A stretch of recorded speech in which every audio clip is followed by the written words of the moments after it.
55 நாள்ல 1,00,000 ரூபா சம்பாதிக்கிறேன்னு சொல்லியிருந்தேன். அப்படி முடியலன்னா ஒரு பக்கம் மீசை எடுத்துறேன்னு சேலஞ்ச் பண்ணியிருந்தேன். இன்னைக்கு 32வது நாள் அவங்க எவ்வளவு சம்பாதிச்சிருக்குன்னு சொல்லிட்டு பார்க்கலாம். இப்பெல்லாம் வீடியோ போறதுக்கே அசிங்கமா இருக்கு. ஆனா ஒரு நாளும் டார்கெட் ஓட்டுறது கிடையாது. ஆனா பேச்சு மட்டும் வீரப்பா சொல்லிடுறோம். ஆஃப் பண்ண போறது இல்ல, அது பண்ண போறது இல்லைன்னு சொல்லிட்டு தினமும் ஏதாவது ஒரு ஏழ்ரை ஒன்று வந்தது நமக்கு மட்டும். எங்க இருந்தா வருதுன்னே தெரிய மாட்டேங்குது. ரேபிடோல பார்சல் ஆர்டர் எடுத்திருந்தேன். ஸ்விக்கி டைப் வச்சிருக்கான். Drop location IIT Madras.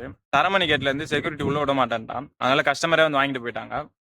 Location வந்து கொஞ்சம் லாங்கா இருக்கனால ஆப்ல க்ளோஸ் ஆகல. சரி சொல்லிட்டு கஸ்டமர் கேர் கால் பண்ணேன். ஸ்விக்கிக்காரன் தான் சொல்றானா ரேபிடோ கேட்க சொல்றான், ரேபிடோக்காரன் ஸ்விக்கியை கேட்க சொல்றான். 2 பேரும் மாத்தி மாத்தி சொல்லியிருந்தானுங்க. சரியான டென்ஷன் ஆயிடுச்சு. ரொம்ப பூச்சி கத்தி விட்டாங்க 2 பேருமே. அது எனக்கு 12 மணிக்கு எடுத்தது. சாயந்தரம் 6 மணிக்கு தான் அந்த ஆர்டரே கேன்சல் ஆயிடுச்சு. அது வரையும் நடுவில் எந்த ஆர்டருமே எடுக்கவே இல்லை.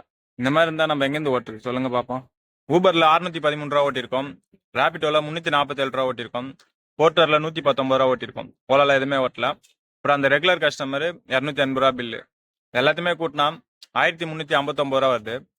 பெட்ரோல் வந்து 120 ரூபா தான் இன்னைக்கு போட்டோம். ஏன்னா முன்னாடி நாள்லாம் சரியா ஓட்டவே இல்லை. பெட்ரோல் காசை மைனஸ் பண்ணிட்டா 1239 ரூபா இன்னைக்கு நம்ம ஓட்டியிருக்கோம். நேற்று வரைக்கும் நம்ம எவ்வளோ ஓட்டியிருக்கோம்னா 43,747 ரூபா ஓட்டியிருக்கோம். இன்னைக்கு ஓட்டினதை கூட்டினா 44,986 ரூபாய். நம்ம 32 நாளைக்கு ஓட்டியிருக்கோம். இன்னும் நம்ம எவ்வளோ ஓட்ட வேண்டியது இருக்குன்னா 55,014 ரூபா ஓட்ட வேண்டியது இருக்கு. இதை 23 நாள் கால்குலேட் பண்ணா 2,400 ரூபா ஒரு நாள் டார்கெட் நம்ம ஓட்ட வேண்டியது இருக்கு. இப்போ கூட அசால்ட்டா இந்த டார்கெட் அச்சீவ் பண்ணலாம். இதுக்கப்புறமாவது ஒழுங்கா தொடர்ந்து ஓட்ட ட்ரை பண்றேன்.